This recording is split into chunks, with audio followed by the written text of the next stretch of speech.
Bem, como eu gosto de começar dando o contexto para vocês, né, a visão do todo.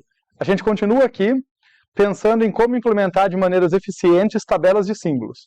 Quer dizer, a gente quer organizar dados de uma maneira eficiente, bem estruturada e tal, para que eu possa pegar uma chave e fazer uma busca rapidamente num grande volume de dados. Busca entre outras operações, tá? Mas a busca é a operação mais importante dessa categoria. E a gente já viu que uma maneira de fazer isso é através de árvores binárias de busca balanceadas. Em particular, a gente viu a AVL com mais profundidade. Então, a aula de hoje ela tem um caráter quase de bônus, no sentido que eu vou apresentar para vocês uma estrutura que também cumpre esse propósito, também é bastante eficiente, mas por razões históricas, entre outros motivos, ela não é tão famosa, né, e tão utilizada quanto a árvore AVL ou a árvore rubro-negro. Tá? Mas eu vou apresentar para vocês porque, de um lado, eu acho ela bastante engenhosa, bastante interessante, ela deriva das listas ligadas e ela faz isso de um jeito que eu acho bem legal. Se a gente lembrar, árvores binárias de busca também derivam de listas ligadas. Né? A lista ligada só tem um descendente, que é o campo próximo, normalmente que a gente chama. As árvores binárias de busca têm dois, a esquerda e a direita, os filhos. Essa aqui deriva de uma outra forma. Tá? E além disso, para funcionar, as skip lists, que são o tópico de hoje, elas usam aleatoriedade. E o uso de escolhas aleatórias é uma das ferramentas importantes para a gente aprender no projeto de bons algoritmos. Tá? A aleatoriedade normalmente dá nó na nossa cabeça, na hora de analisar e tal, mas ela é super importante para alguns algoritmos famosos. A skip list não é o mais famoso deles, mas é um bom exemplo de um lugar em que a gente usa aleatoriedade para conseguir um bom desempenho. Então, por isso, eu acho que enriquece a gente conhecer outras soluções ali. E então, esse é o contexto. Feito esse contexto inicial, vamos começar a construir aqui aquela ideia de ir projetando as coisas. Né? Vamos começar a construir a ideia da skip list a partir da lista ligada. Então, o que acontece? A gente não começou falando isso, mas a gente poderia usar uma lista ligada para implementar uma tabela de símbolos. Tá? A gente vai ver que tem seus porém, tem motivo para a gente não ter ido nessa linha, mas a gente podia ter começado aqui, olha, com uma certa lista, que eu vou chamar de L, aqui um apontador para uma lista que eu utilizo para guardar os elementos da minha tabela de símbolos, os elementos que eu quero armazenar lá no meu banco de dados. Imaginem que as minhas chaves são inteiros, só para simplificar, tá? Elas poderiam ser outras coisas, mas sei lá. Imaginem que eu tenho aqui o 3, o 5 e o 8. Tá? Posso ter outras coisas, tá? Mas só para o exemplo simplificar, vamos focar na chave. Então, cada elemento tem uma chave e eu poderia fazer buscas. Qual que é o problema de usar uma lista ligada para implementar uma tabela de símbolos? Vocês já estudaram lista ligada lá em AED1. Qual que é a eficiência da busca no pior caso da tabela de símbolos? Da ordem de n, né? Da ordem do número de elementos. E é esse o problema. Né? No pior caso, a gente vai ter uma eficiência ali proporcional ao tamanho da lista. Se tem n elementos na lista, né? Da ordem de n.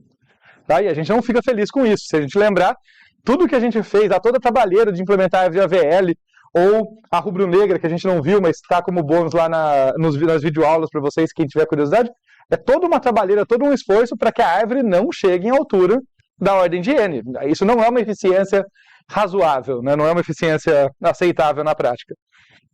Então, por isso que a lista ligada já foi desmerecida, a gente nem começou por ela, né? Ou seja, a gente sabe usar essa estrutura, mas a gente usa para outras coisas. Implementar uma pilha e uma fila, por exemplo, mas não para busca. Dito isso, dá para melhorar marginalmente a lista ligada se ela for ordenada. Tá? Então vamos começar só falando desse aspecto brevemente, porque a skip list vai usar isso. Não só isso, tá? Só isso não vai resolver, mas é um aspecto importante. Imaginem aqui, por exemplo, que eu estou buscando o 7 nessa listinha que eu mostrei para vocês. Se eu for buscar o número 7, eu vou começar aqui, né? Vou olhar para o 3 e vou perguntar para ele, não apenas se ele é igual a mim, mas como está ordenado, eu pergunto se ele é maior ou menor do que eu. Posso fazer uma pergunta mais interessante. Como o 7 é maior, eu continuo a busca. Imagina aqui, o 7 é maior do que essa chave? Né? A resposta é sim, então eu continuo. Daí vem aqui o 7 que eu estou buscando é maior do que essa chave aqui, que agora é o 5, maior do que 5, a resposta é sim, e eu continuo. Nesse caso, o 7 não foi muito favorável para a gente, eu fui até o último elemento, mas eu não precisei avançar, né, para chegar no apontador nulo. Quando eu chego aqui e pergunto, o 7 é maior do que a chave atual do que o 8, a resposta é não, e eu não preciso continuar percorrendo a lista. Nesse caso, minha lista acabava, mas imagina que a lista tinha 1 milhão de elementos depois disso. Melhorou, né? Nesse caso, teria melhorado. Eu teria parado antes, porque se está ordenado, uma vez que eu acho o primeiro elemento maior do que o que eu estou buscando, eu sei que não adianta continuar buscando a partir dali. Não é uma melhoria de pior caso, é só ver aqui, se eu estivesse buscando aqui o 11, eu ia até o final da lista de qualquer jeito, né? Então não é uma melhoria que garante, não vai atacar isso aqui. Ainda é O de N no pior caso, mas eu consigo perceber quando eu posso parar a busca antes. Beleza? A gente, quando ensina a lista ligada para vocês, nem sempre fala do caso ordenado, mas é uma coisa que a gente já pode fazer lá na hora. Tipo, eu estou trabalhando com a lista ligada, já posso brincar de manter os itens dela ordenados, ganho alguma coisinha. Vamos dizer, o caso médio dá uma melhorada, né? Mas o pior caso não é afetado na eficiência. Tá bom? Então, a dinâmica que a gente vai ter aqui, na lista ligada ordenada, é que a gente vai buscando até encontrar um elemento maior ou igual, no caso em que a gente ou encontrou ou desistiu, né? Se for igual, encontrou, se for maior, a gente desiste, ou então a gente encontra o fim da lista, no caso também que falhou, né? Então, sempre que eu me deparo com alguém maior do que eu ou com o fim da lista, acabou, minha busca não tem por que prosseguir. Tá legal, mas eu falei para vocês que só isso não ia resolver.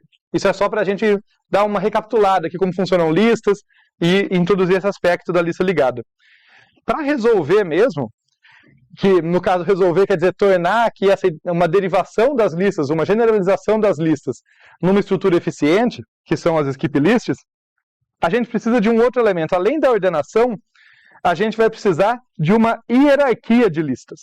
Tá? Não vai ser uma única lista, a minha estrutura vai ter várias listas que trabalham juntas. Então, várias listas que trabalham juntas e que são ordenadas. As duas coisas têm que acontecer, só uma ou outra não resolve. Só para fazer o disclosure aqui, vai ter um elemento importante aqui que chama o fator de dispersão, porque, vamos começar, que eu já vou fazer o exemplo, mas só para jogar a ideia alto nível, né? Estou falando que eu vou ter uma hierarquia de listas. Se elas forem todas iguais, já dá para ter a noção que não vai me ajudar, né? Se eu quero listas, elas vão ter que ser diferentes em algum aspecto para me ajudar a fazer buscas mais rápidas. Tá? E como que eu vou determinar quão diferentes elas são? O que vai dar a diferença delas é a quantidade de elementos que tem em cada nível na lista. O nível mais baixo, vamos ver aqui no meu exemplo, o 0, vai ter todos os elementos. É como uma lista ligada tradicional. Todo mundo está nessa lista no nível mais baixo. Cada vez que eu subo no nível, vou para o nível 1, vai ter menos elementos. Nível 2, menos ainda. E assim por diante. Tá? Por isso que eu chamo de fator de dispersão ali. Então, elementos chaves para a construção da skip list. Uma hierarquia de listas, todas ordenadas, e um fator de dispersão que determina que cada nível que eu subo, menos elementos aparecem. Mais rarefeita é a minha lista. Tá? Essa é a ideia geral. Mas aqui a gente tem um exemplinho para a gente ver melhor. Tá? Então, vamos ver esses elementos no exemplo para a coisa ficar mais palpável. Então, aqui a gente vai pensar em cada bichinho desse aqui, ó, como um único nó. Tá? Esse aqui é o meu nó cabeça, tá? Por isso que ele está no nível mais alto ali. Né? O nó cabeça sempre vai ter que ter todos os níveis nele, porque ele tem que poder se comunicar com qualquer item de qualquer nível. Então, esse aqui é meu nó cabeça. Mas depois disso, eu vou ter itens aqui que podem estar em mais ou menos níveis, tá? Vai ter uma parte constante deles, ali uma parte de tamanho constante, que é onde tem a chave, conteúdo e coisas assim, que é essa parte de baixo. Que é essa parte de baixo. E vai ter uma parte variável, que, por exemplo, o 2 aqui está só no nível 0, o 3 está no nível 0 e no nível 1, o 9 está no nível 0, 1 e 2, tá? Isso aí vai variar. Uma coisa importante, eu não espero que vocês batam o olho aqui e falem, nossa, entendi totalmente as listas, tá? Não é esse propósito. Então, vamos pegando a intuição aos poucos, a gente vai ver código, a gente vai ver análise, Mas essa é uma ideia, uma primeira visão. Assim, olha, a hierarquia de listas tem essa cara. Tá? E só para fazer um disclosure aqui, como eu falei, essa é uma estrutura aleatorizada ou probabilística, como vocês preferirem chamar. Não chamem de randomizada, tá? Por favor, porque não existe essa palavra no português. Aleatorizada ou probabilística. Mas a gente não vai, olha que maravilha, encarar essa parte aleatorizada agora. A aleatoriedade é super importante, mas ela dá nó na nossa cabeça, então a gente vai supor, a princípio, que eu tenho uma estrutura dessa já feita. Tá? A aleatoriedade tem a ver com a construção dela, a gente vai ver mais para a segunda metade da aula. Então, suponha que eu tenha essa estrutura de listas no momento. Tá? Se eu tiver essa estrutura de listas, a gente pode fazer busca nela. Tá? E aí a gente vai começar a entender um pouquinho melhor quais as vantagens da skip list. Cada nível é uma lista diferente, não totalmente independente das demais. Como você pode ver aqui, tem uma relação, né? Por exemplo, o 3, ele está na lista do nível 1, né? Ele está nessa lista. Necessariamente ele tem que estar na lista do nível 0. Elas não são listas totalmente separadas. Eu não posso ter um item que está na lista do nível 1 e não está no nível 0. Eu não posso ter um item que está no nível 2 e não está no nível 1. Vocês vejam que são torrezinhas aqui, né, no meu exemplo. Justamente porque eu parto de uma lista, um jeito de pensar, né? Eu parto da lista base aqui, da lista do nível 0, que é uma lista ligada tradicional, né? No sentido que todos os elementos estão lá, e no caso é uma lista ligada ordenada tradicional. E daí, no nível seguinte, vai ser uma lista também uma lista ligada ali, só que alguns dos elementos do nível 0 não vão estar, outros estarão. Tá? Seguindo essa regra de que, assim, se tem um elemento no nível 10, ele tem que estar em todos os níveis abaixo, ele não pode só aparecer no nível 10, tá? É sempre uma torrezinha, né? Como pega a imagem para dar a intuição. Tudo bem?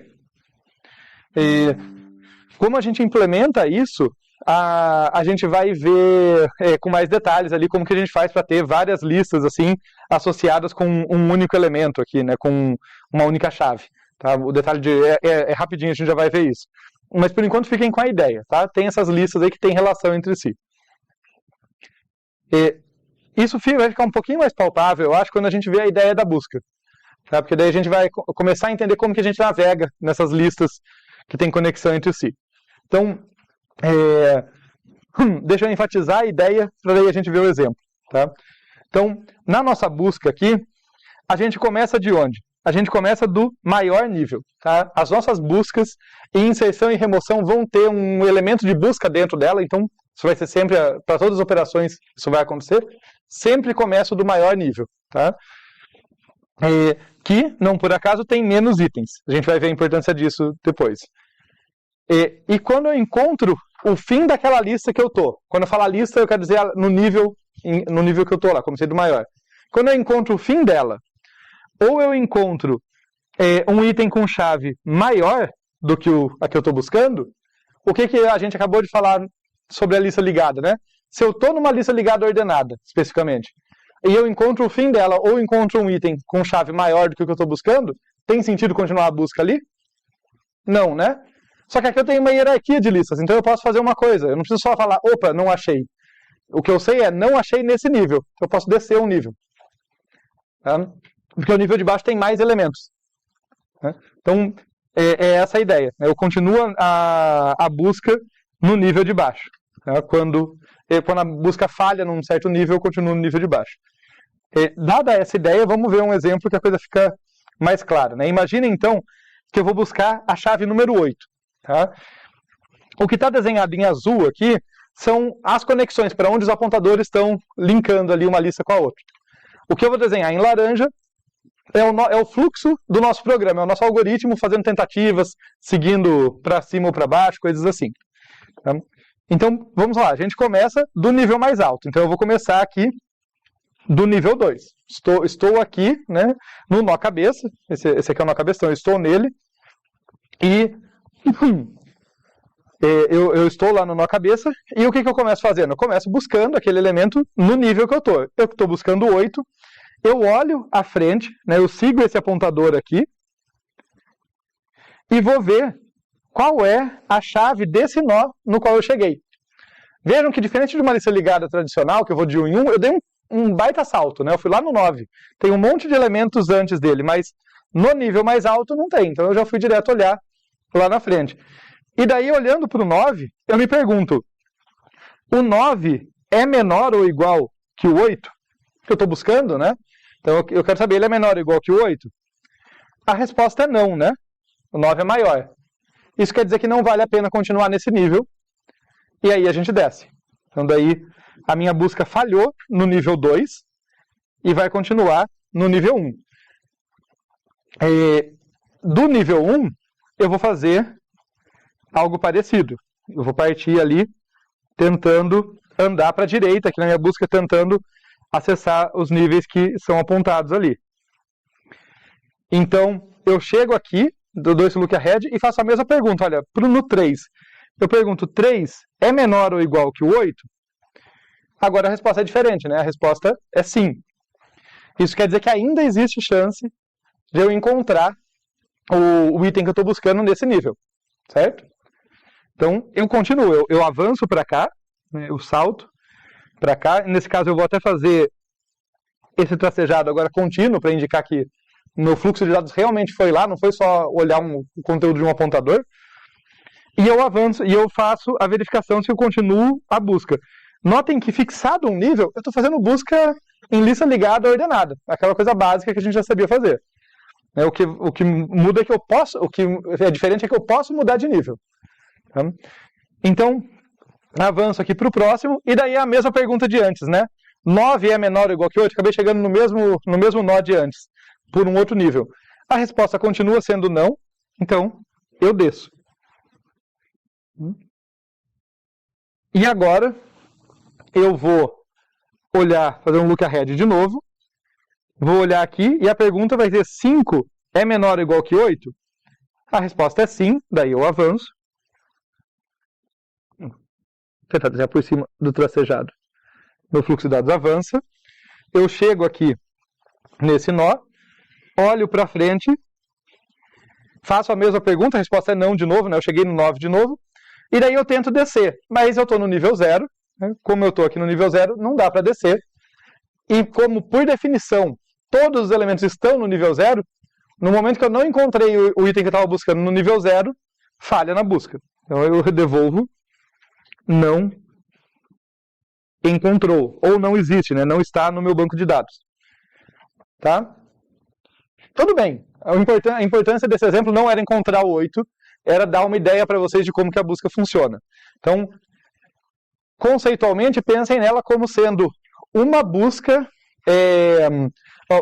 uma busca tradicional, né, em lista ligada ordenada por nível, com esse diferencial de que quando a busca falha num nível, eu posso descer.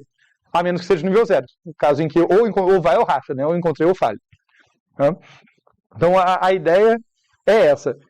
Coisas que vão nos ajudar na sequência, tá? Não na sequência imediata, mas daqui a pouco a gente vai querer analisar essa estrutura. Então eu já vou chamar a atenção para algumas coisas aqui. Notem que, embora tenha parecido trabalhoso, porque quando você pega um exemplo pequenininho, às vezes a gente não tem noção de como a coisa escala, né? Mas notem o jeito que a gente trabalhou aqui, a maneira que a gente fluiu por essa estrutura, que a gente foi particionando o espaço de busca. No sentido que, quando eu fiz esse primeiro teste aqui no 9 e eu não achei, o que aconteceu? No momento que eu não achei, eu já falei, olha, para lá eu não passo mais. Você vê que eu nunca passei do 9. E daqui no início eu estava no 2. Então eu estava nesse nível, eu estava no 2. Quando eu desço para o 1 e eu avanço, né, eu avancei aqui para o 3, primeira coisa, eu nunca comparei com o elemento 2. Tá? Eu pulei por cima do elemento 2 porque eu naveguei por uma lista de nível mais alto. Então eu não precisei comparar com todos os elementos até chegar no 8 ou na posição que o 8 deveria estar. Tá? Essa é uma percepção importante de ter. Não dá para perceber que isso fica mais eficiente, como eu falei, porque o exemplo é pequenininho, mas ter essa noção. Olha, eu não estou precisando comparar com todo mundo. Né? E o momento em que eu avanço aqui, eu crio um novo limite. Né? Olha, da mesmo jeito que ali do 9 eu nunca passo, do 3 eu nunca volto. Tipo, a minha busca agora, depois que eu avancei no inglês, ela fica aqui. Eu posso baixar de nível. Quando eu desço no nível aqui, ela vai continuar dali para frente. Tá? Então eu estou cada vez achando janelinhas mais apertadas em que eu estou buscando. Quando eu chego aqui no nível 0, né, nesse caso, eu cheguei no nível 0, mas não é como se eu tivesse feito, vamos colocar assim, o fato de que eu cheguei no nível 0 buscando pelo 8, não é equivalente a dizer, então eu perdi tempo buscando nos níveis de cima, era melhor ter começado no nível 0. Não, eu chego no nível 0, mas já aqui mais frente na lista. Eu já pulei coisas que estavam antes. Tá? Então, a gente avançando ou descendo o nível, a gente está sempre fechando a janelinha ali em que está ocorrendo a busca. Tá? Então, essa intuição, por enquanto, fica na base da intuição, até que a gente não encontrou mesmo. A gente fechou a janela entre 5 e 9, daí não tinha 8 ali no meio, no nível 0 não tem mesmo. Tá bom? A gente vai desenvolver mais isso, mas esse é um ponto que eu acho que costuma confundir a gente, então por isso que eu estou enfatizando esses fechamentos de janela, para quando eu chamar atenção para algo assim na análise, vocês não fiquem assim surpreendidos, tá? Vocês já fiquem com isso em mente. Então, um pouquinho de detalhes técnicos, detalhes de código, até porque eu já devo ter falado isso para vocês, mas é bom enfatizar. Uma parte do objetivo desse curso é a gente aprender a traduzir ideias para códigos que funcionem. Né? Fazer esse vai e vem. Né? Eu consigo olhar um código e falar, ele está implementando tal ideia, ou então eu tenho tal ideia e eu implemento assim. Tá? Então, por isso que a gente precisa dos detalhes técnicos aqui, por mais que eles não sejam tão divertidos quanto as ideias. A gente tem que conseguir fazer esse vai e vem aí. Então, até esse momento, para entrar no detalhe técnico, eu estava mostrando um nó de um jeito bem simbólico, assim, né? Eu vou expandir essa torrezinha só para vocês saberem como que a gente, ou pelo menos como que a gente pode implementar. Não que seja a única maneira, mas é certamente uma maneira. Então, vamos pegar uma torrezinha aqui que vai até o nível 2, então tem aqui 0, 1, 2, e que aqui guarda a chave. Né? Vamos dizer que aqui é onde está a chave dela. Se eu expandir, o que eu tenho aqui? Na verdade, eu estou focando na chave, porque é o que eu uso na busca, mas ela vai ter todo aquele corpo que a gente costuma ter assim, de chave, mais conteúdo, mais alguma informação adicional que eu precise ali para a minha estrutura. Quando era nas árvores, por exemplo, um nó de uma árvore AVL tinha chave, tinha conteúdo, tinha apontador para os filhos e tinha fator de balanceamento, por exemplo. Aqui eu vou ter algo parecido. Eu vou ter aqui a minha chave, que é o ponto mais importante, né, ali que eu vou usar para busca. O conteúdo, que a gente não dá muita atenção para ele porque a gente está focando na estrutura, mas ele é todo o resto de informação que eu quero armazenar junto com aquela chave, naquele elemento. E aqui eu vou ter um campo proxy, mas que não é um apontador para o próximo, é um apontador para um vetor de apontadores. Já que eu vou ter várias listas, um nó pode estar em várias delas. Então, ele vai apontar aqui para um vetorzinho, que nesse caso tem 3 posições, 0, 1 e 2. Cada uma dessas é um apontador para uma lista. Tá? Então, esse aqui é o meu vetor de apontadores. Só que eu tenho que saber quantas posições eu tenho ali, porque é variável, como a gente viu no exemplo. Alguns podem estar numa lista só no nível 0, outros podem estar em 3 listas, 0, 1 e 2. Então eu tenho aqui um campo adicional que me diz o número de níveis, tá? Que nesse caso vai ser igual a 3. Note que o número de níveis é 1 a mais do que o índice, porque a gente começa do 0. Já o comum, vetor em C, acontece a mesma coisa com o nível, a gente começa a contar nível do 0. Tá? Então essas duas informações aqui, o tamanho desse vetor e o número de níveis, estão amarrados. Tá bom? Notem que tudo isso estava implícito aqui, né? Tipo, eu sei, olhando para essa figura, qual é o número de níveis, né? Mas se eu só tiver esse apontador aqui, eu não sei qual o tamanho do vetor que ele aponta, por isso que é importante ter essa informação adicional. Vamos traduzir, eu falei, né, de traduzir ideias para códigos, vamos traduzir então essa estrutura para cá, para a gente ver qual que é a cara dela. Então, aqui, os meus typedefs chave e item, só para generalizar, aqui vão ser inteiros, podiam ser outras coisas. Número máximo de níveis igual a 100, isso aqui é só porque o meu nó cabeça tem que ter todos os níveis e eu aloco ele uma vez só, eu não quero ficar... Eu podia fazer ele dinâmico, mas eu preferi fazer, por simplicidade, ele estático. Então, o meu nó cabeça começa com um vetorzão lá, 100, ele não vai precisar de mais do que isso, a gente vai ver o porquê. Tem a ver com crescimento exponencial ali, ou decaimento exponencial, depende de como a gente prefere olhar. Mas, de qualquer forma, não é difícil fixar um valor pequeno, relativamente pequeno, e funciona. Então, número máximo de níveis ali. E agora, o struct em si, né, a estrutura que vai representar aquilo que a gente estava vendo. Então, ela tem lá chave, conteúdo. Notem aqui, nó pointer é o tipo apontador de nó, né? Ou seja, é o tipo que eu tenho aqui dentro. Né? Esses caras aqui apontam para nós, afinal eles são apontadores de listas ligadas. Então eu gosto sempre de pensar nisso como um parênteses, porque daí o jeito que eu leio isso é prox é um apontador de nó pointer. Como podia ser um apontador de inteiros, né? Se eu tivesse int, pointer, v podia ser visto como um apontador ou como um vetor. Em C tem essa dualidade, apontador e vetor serem praticamente sinônimos. Então v é um vetor de inteiros. Ele tem um apontador para inteiro, mas ele pode ser visto como um vetor de inteiros. Aqui o prox é um apontador de nó pointer, ele é um vetor de nó pointers. Só para facilitar a leitura. E o número de níveis que a gente já viu. Aqui eu vou poder ser criticado por vocês, porque a gente não deve usar variáveis globais, exceto que eu usei para simplificar meu código. Nas árvores AVL a gente não usou. O que a gente fez? A gente passava sempre a raiz da subárvore em questão como parâmetro. Eu poderia passar a minha lista como um parâmetro aqui. Funcionaria. Não é difícil converter isso aqui. Tá? Só que ia ficar um cabeçalho todos maiores da função. Então, eu não estou sugerindo que vocês, se forem usar listas, skip lists, usem com variável global. É fácil fazer a conversão, só que o cabeçalho fica mais sujo e eu queria um código um pouquinho mais limpo. Tá? Então, por isso que a minha lista aqui é uma variável global, assim como o meu número de itens e o nível máximo.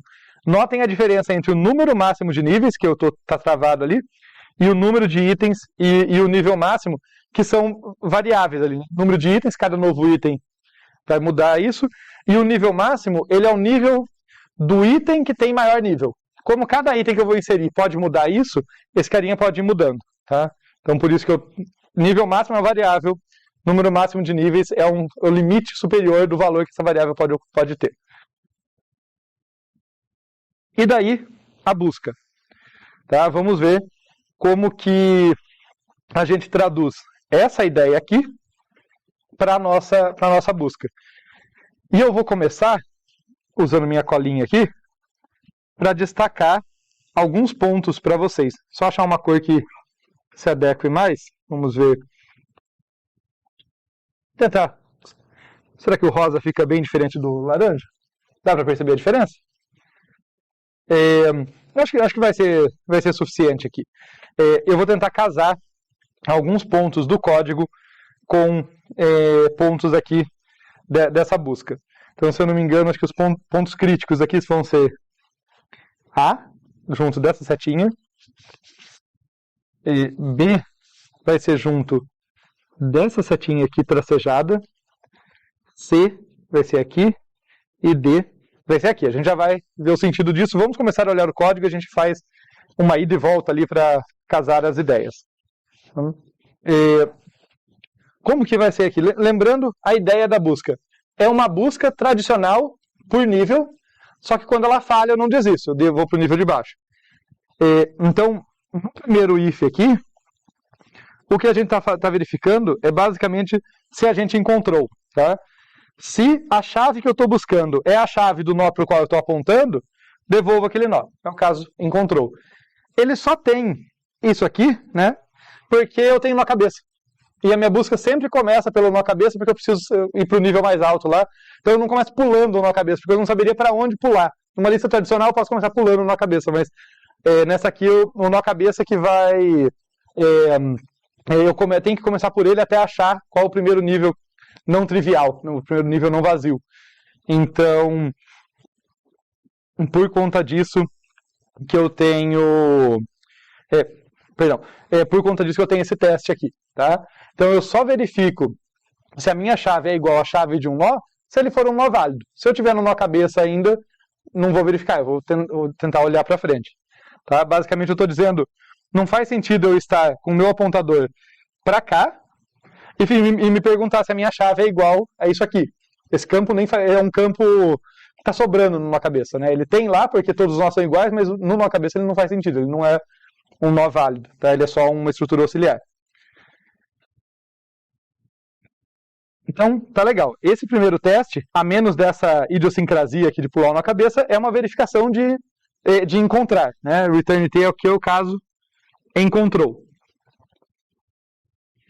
Agora vamos ver os casos interessantes, mesmo em que alguma coisa acontece, né? Então, o que eu tenho nesse if aqui, tá?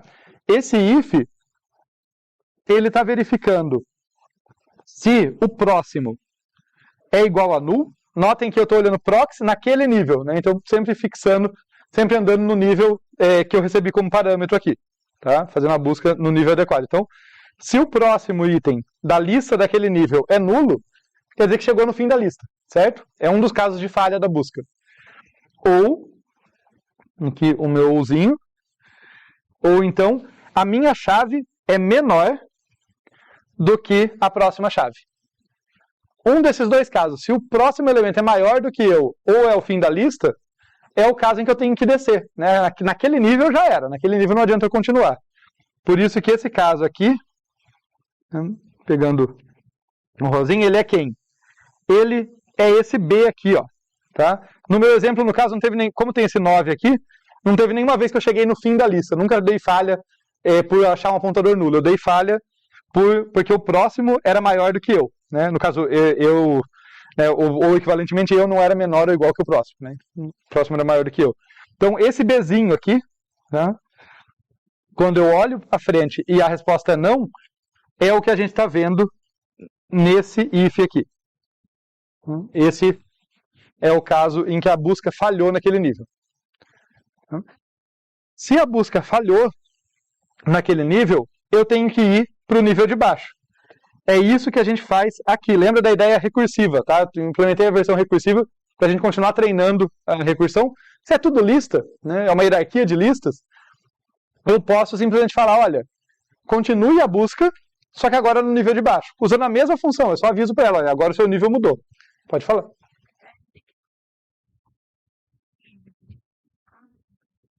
Nível. Perfeito. Isso mesmo. Então aqui a funçãozinha, né, essa minha função envelope aqui, ela recebe só a chave, né, para esconder a estrutura lá por trás, né, porque afinal quem está buscando, o usuário que está buscando não tem que saber nível, não tem que saber nada disso, tem que saber a chave.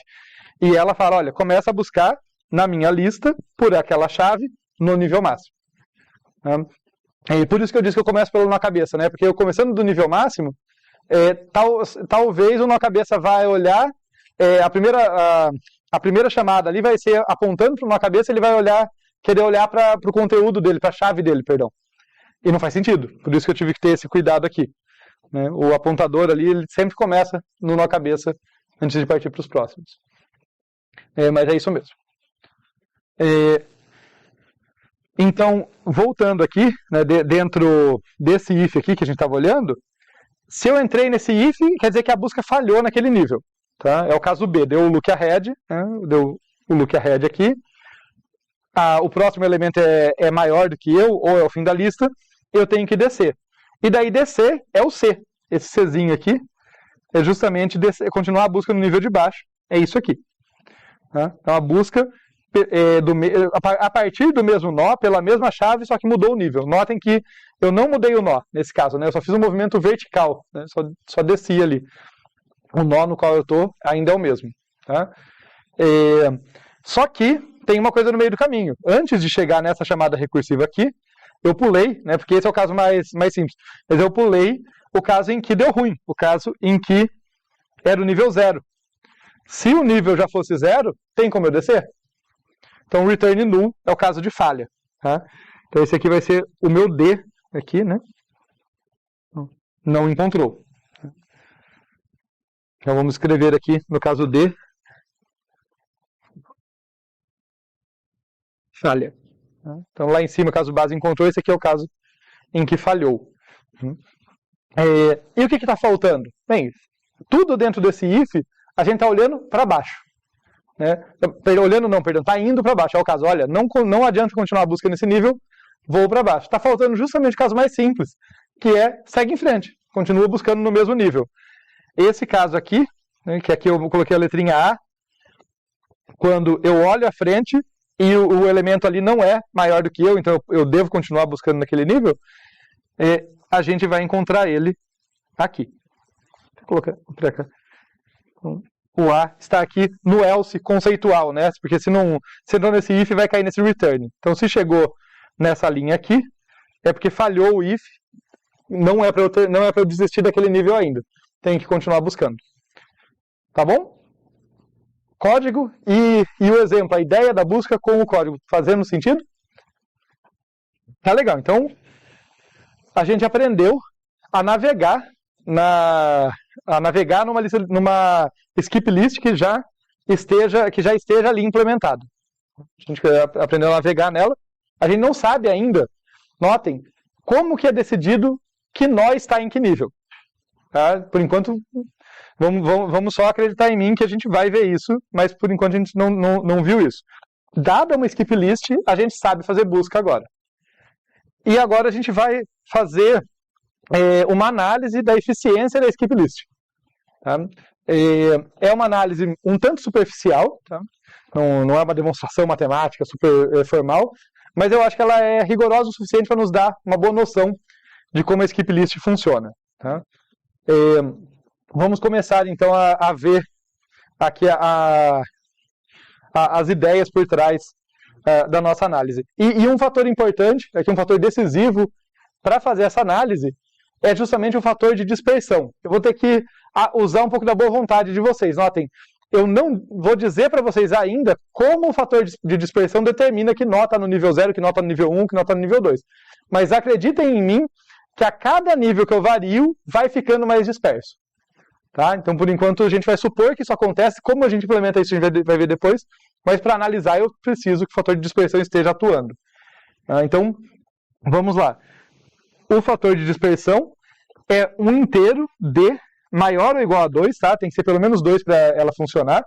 Senão, se ele fosse 1, todas as listas seriam iguais, né? Não mudaria ali a dispersão. E o que ele garante para mim?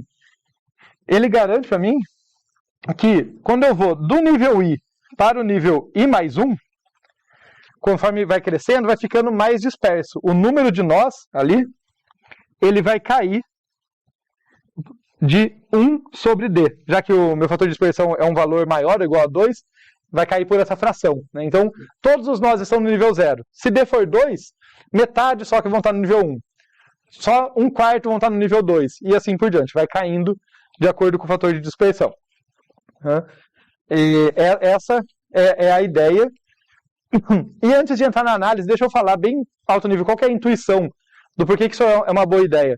Porque como eu começo a busca lá do nível mais alto, eu vou começar dando saltos grandes. A lista lá no nível mais alto tem pouca gente. Então, com uma comparação com o elemento à frente, eu já dou um salto grandão. Como eu falei, no meu exemplo, ele foi, espero que tenha sido bom para ver os casos ali da busca, mas ele não foi bom para evidenciar a eficiência, porque a gente ficou batendo 9 toda hora ali, era uma lista muito curtinha. Mas pensem que eu estivesse buscando 11. Numa comparação, eu já falava, poxa, o próximo elemento no nível 2 aqui é o 9. Então minha busca vai ser tudo dali para frente.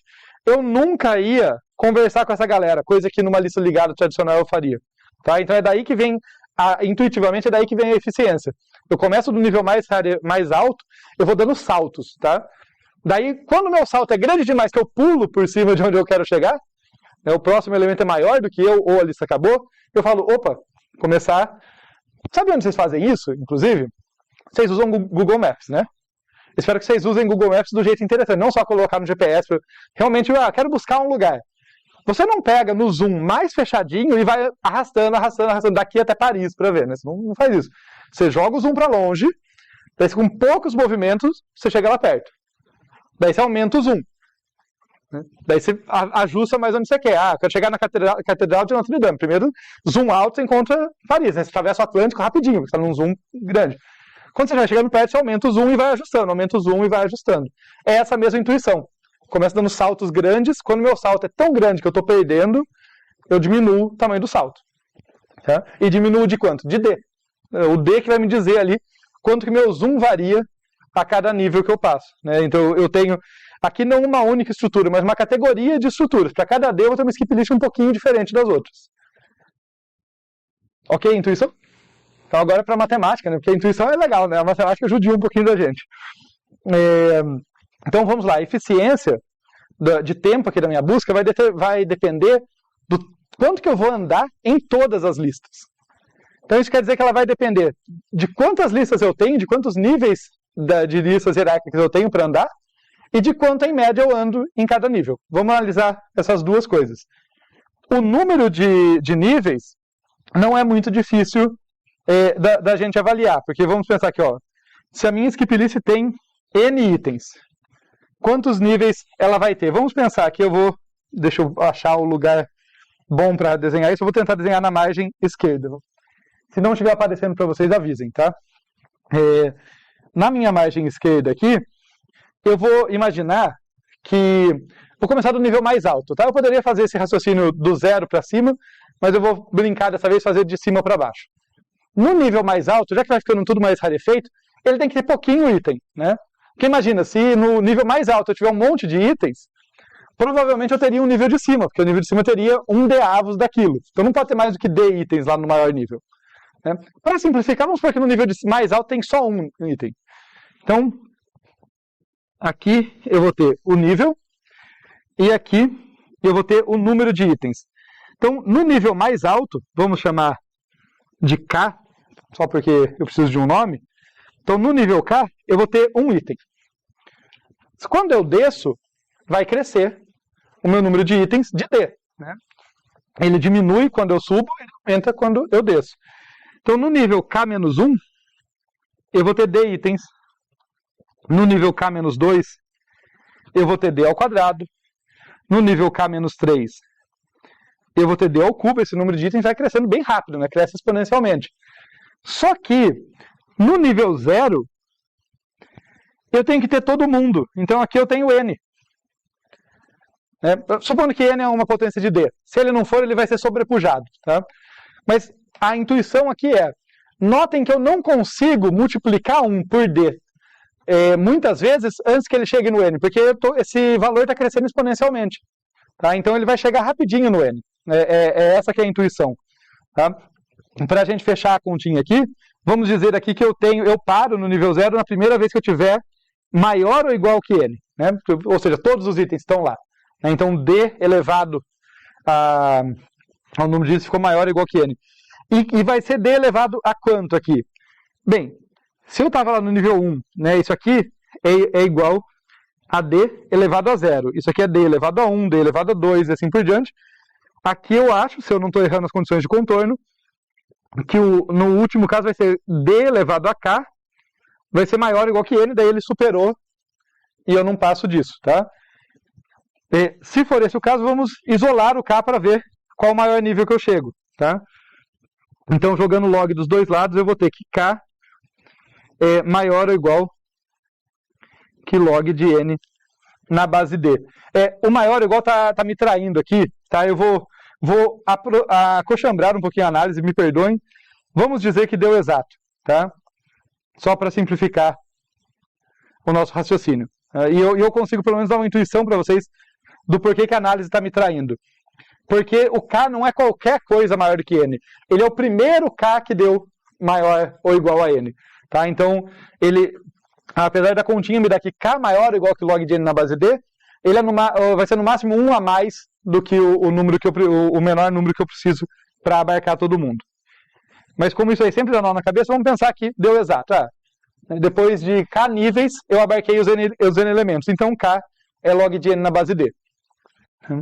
Então, o que a gente vai ter aqui, se a continha fosse precisa, só para deixar registrado, seria 1 mais log de N na base D. Basicamente, que eu começo no nível 0, tá? Então, a minha continha foi meio acostumbrada, mas confia em mim, é log de N itens, tá?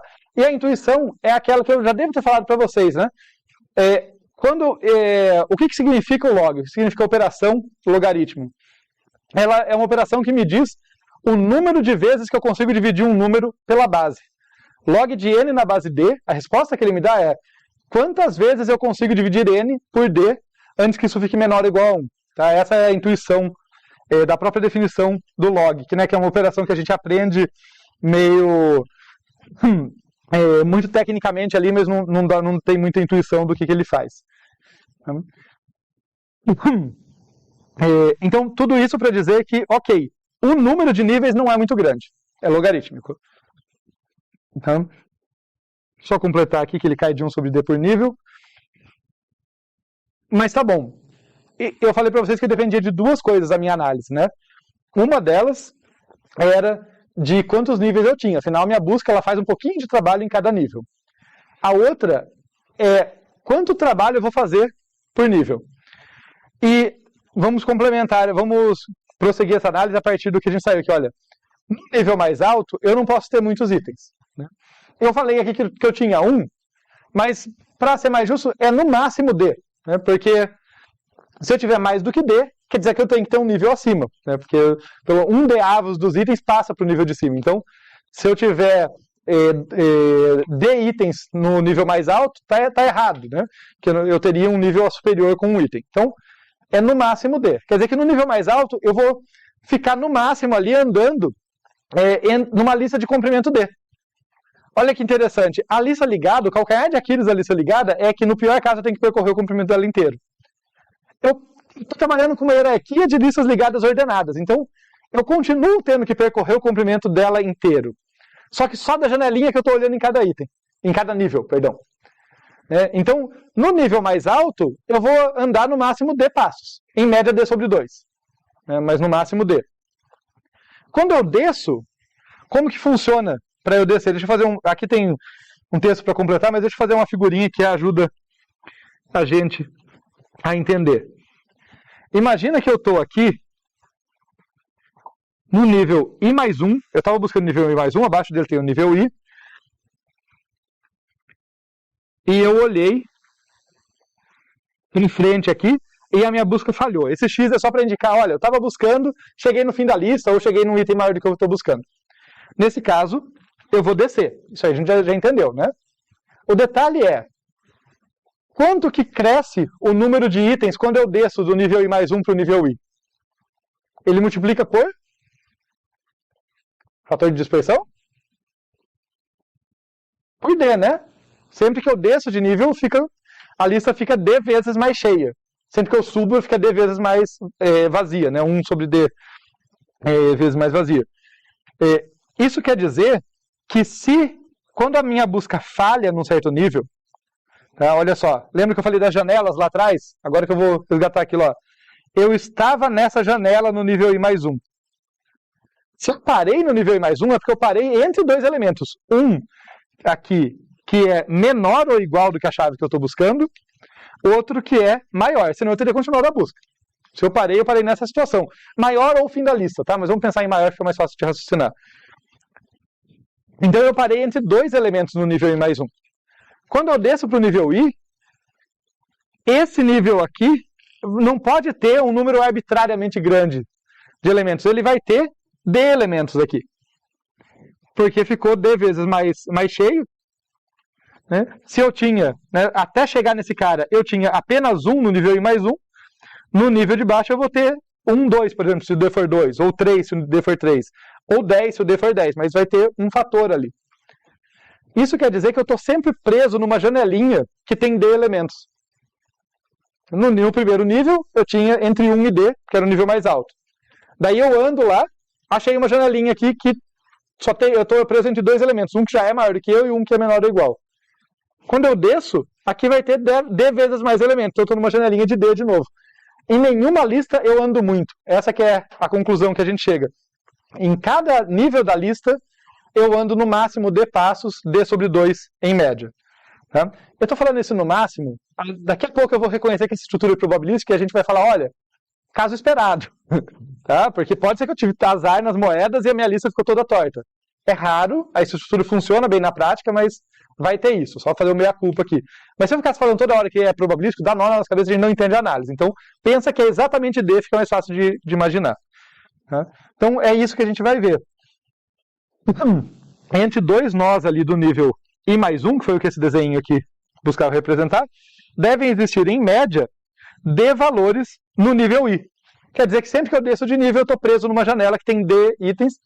Então, a gente pode esperar, em média, D sobre 2 saltos por nível. Esse D sobre 2 é porque a minha lista é ordenada, né? Então tem hora que eu vou ter azar e vou andar até o final, tem hora que eu vou ter sorte, vou logo de cara já vou achar um elemento maior do que eu. Mas é no máximo D, em média D sobre 2, que a gente vai ter ali por nível antes de descer para o nível seguinte. Então olha que legal. Eu faço pequenas busquinhas lineares de comprimento D sobre 2 em média, em cada um dos log de N níveis. Então, no final, eu vou ter o quê? Eu vou ter uma busca que é da ordem de D log de N na base D. Tá? O log de N na base D é a contribuição do número de níveis, e o D é o tamanho das busquinhas que eu faço ali, das janelas em que eu estou fazendo buscas lineares. Só para ser mais preciso aqui, antes de colocar o ADN, eu vou deixar registrado a continha ali, o caso esperado da gente, seria no caso D sobre 2 vezes o log N, né? Então aqui, D sobre 2 vezes log de N na base D. Né? Mas na ordem D, tá? Proporcional a isso aí. Tá? Então é isso que é assim que funciona a nossa busca, essa que é a intuição da nossa busca. Como eu falei, não é uma análise super formal, mas também não é uma análise desprovida de matemática. Não é só, parece que é bom.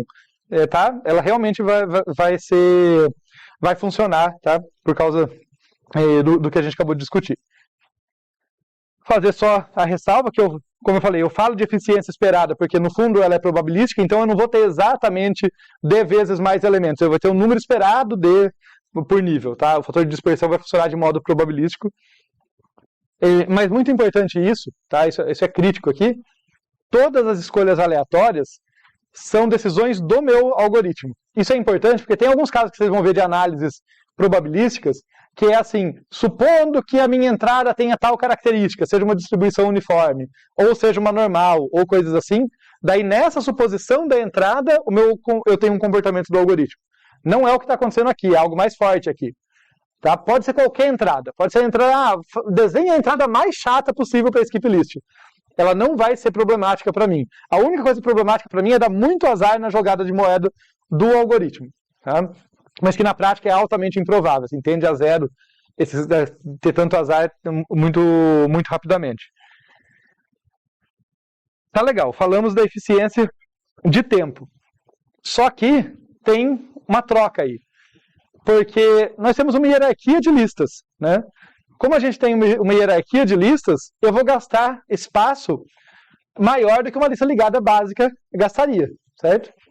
Eu vou gastar o O de N de uma lista ligada, mas espera-se que eu gaste mais, porque vai ter o nível 0, depois vai ter o nível 1, nível 2, nível 3 e assim por diante.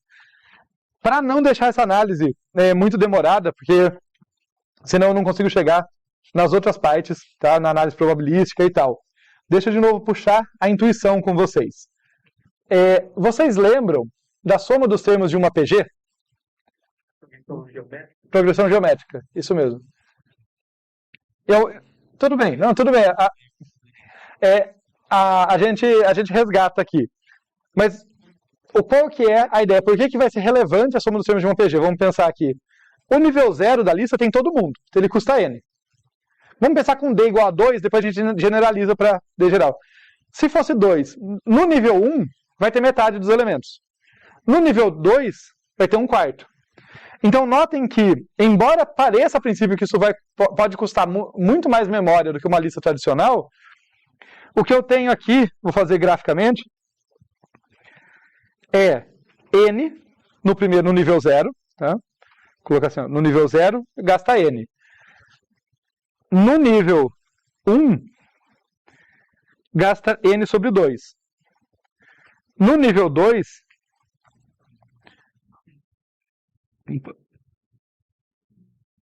gasta metade da metade, n sobre 4. Eu vou fazer em azul aqui um alvo para ver se vocês se lembram.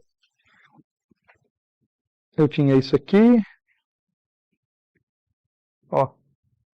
Aqui na frente, vamos colocar aqui. Aqui era 0. Aqui era n. Aqui é 2n. Tá? Só pensando que está crescendo para lá o número de itens que eu estou representando graficamente. Eu nunca vou chegar aqui, vocês lembram disso? A soma dos termos de uma PG de razão meio, se eu somar 1 mais 1 meio, mais 1 quarto, mais 1 oitavo e assim por diante, eu vou sempre somando metade do espaço que falta. Então, acho que o meu desenho, inclusive, não está no estado dos melhores, tem essa impressão. Que aqui devia ser, se isso é n sobre 2, isso aqui devia ser n sobre 4 também, né? Não está com a melhor escala. Deixa eu dar uma ajustada nele. Só para quebrar um galho. O próximo item aqui, né, tá faltando preencher n sobre 4. O próximo vai ser, no terceiro nível, vou puxar para cá, n sobre 8. E daí falta n sobre 8 para preencher. Mas o próximo item vai preencher metade daquilo. E assim por diante eu nunca chego no dobro. Tá? Isso quer dizer que mesmo para d igual a 2, eu nunca vou chegar a gastar o dobro do que uma lista ligada básica gastava. E é menos ainda do que isso, porque é só os apontadores que eu estou crescendo, né? A lista ali embaixo, o conteúdo, chave é uma vez só. Se a gente voltar aqui para as estruturas, para a estrutura do meu nó, né? O que está variável é isso aqui. Tá? Essa parte eu gasto uma vez só. Tá? Mas essa continha aqui, tá? Né, essa intuição de conta aqui, é para mostrar para a gente que não vai crescer de modo indeterminado. Isso aqui eu usei para 2. Se eu generalizar para D, eu não vou deduzir agora a soma dos termos de uma PG. Recomendo que vocês revejam lá. Tem uma deduçãozinha simples. Eu vou até deixar aqui a sugestão. Assim, olha, a soma...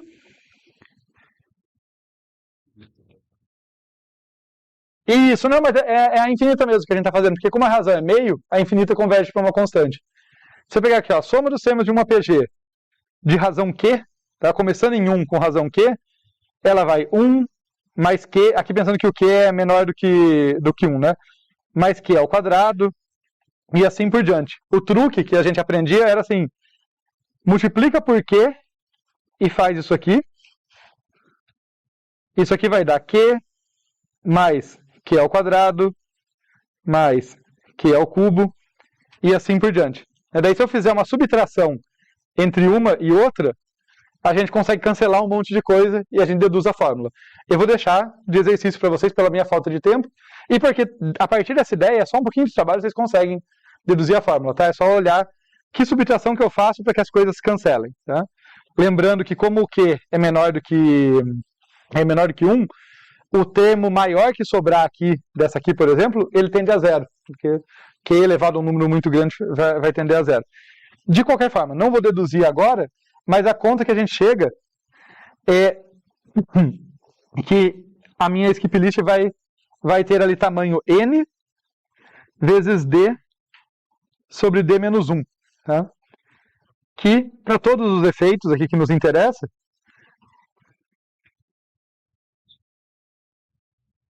é da ordem de n. Tá? É uma constante, porque o d está fixo, ele não depende da entrada, é só um parâmetro de decisão, é proporcional a n. Só para vocês fazerem um sanity check aqui, se eu colocar d igual a 2, fica 2n sobre 2 menos 1 dá 1, que é exatamente o que a gente falou, né? Converge para perto de 2, nunca passa disso. Tá? Mas para fazer certinho, convido vocês a deduzirem tudo ali. Tá? Então, só para preencher, né, o primeiro nível tem n, o segundo nível n sobre d, o terceiro n sobre d ao quadrado, e daí o número esperado dá essa PG, que começa em n e tem razão 1 sobre d. Tá? Então, se vocês reduzirem a fórmula aqui, é só trocar Q por 1 sobre d, e o termo inicial, em vez de 1, ele é n, vocês generalizam isso aí. O que eu quero, por enquanto, o que eu quero tirar daqui, tá? Além de exercitar com vocês essa análise, ainda que de modo incompleto, é poder fazer uma comparação. Pode falar. É sempre múltiplo? De novo, como é uma estrutura probabilística, essa resposta é em média. Mas, sim, sempre pensa nele como múltiplo na hora de fazer análise, porque o fator de dispersão me garante que eu vou ter D vezes menos itens quando eu subo um nível, ou D vezes mais itens quando eu desço. Se você for olhar, na estrutura, não vai dar exatamente D sempre, mas a gente consegue fazer a análise sempre arredondando para cima, sabe? Suponha que eu tinha 5 itens no nível mais alto e D era 10. Tá, então joga para 10, você vai ver que a conta ainda funciona, mas como eu tenho menos itens, eu só posso ter piorado minha situação ao arredondar para cima. Tá? Então meio que por isso que na análise a gente pode fazer essa simplificação. Tudo bem?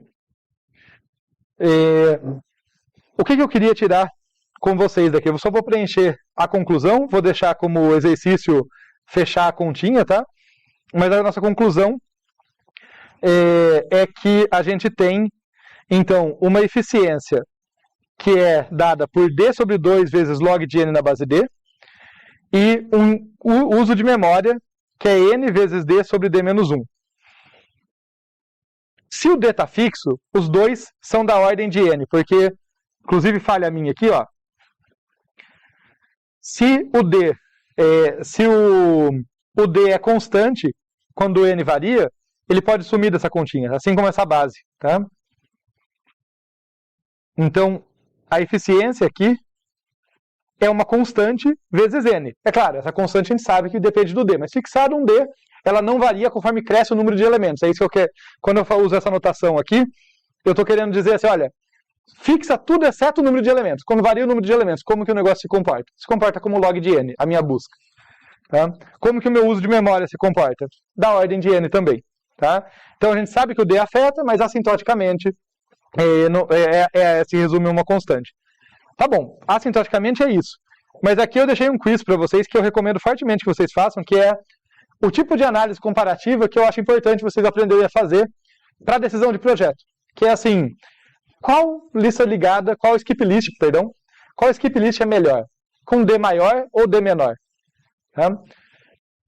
Conforme o D aumenta, se eu agora não estou mais fixando o D, estou trabalhando comparando, né? Se eu tiver um D maior, um D menor, o que muda? Então eu vou deixar esse exercício aqui para vocês.